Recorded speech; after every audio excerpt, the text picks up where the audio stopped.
绿茶是法国参议副议长，嘛是法国政坛大龙级人物。27号特别甲国会跨党派成员来台南拜访，其中有一条特别准备印上法国国旗兰花等纪念品来欣赏，期待未来会当甲有同款文化内涵的法国来交流。这次来台湾，除了在首都台北之外，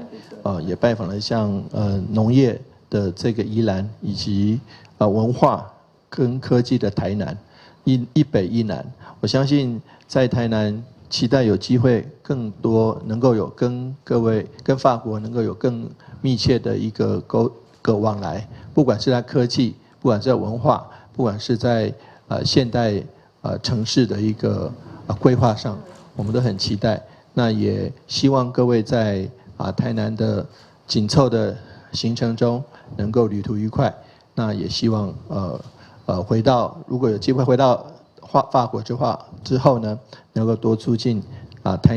台湾跟法国的交流。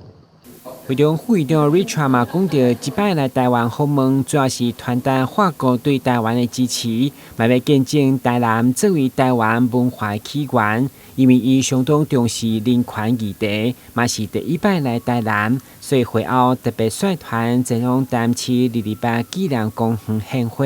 表达对受难者的敬意。台南新闻综合采访报道。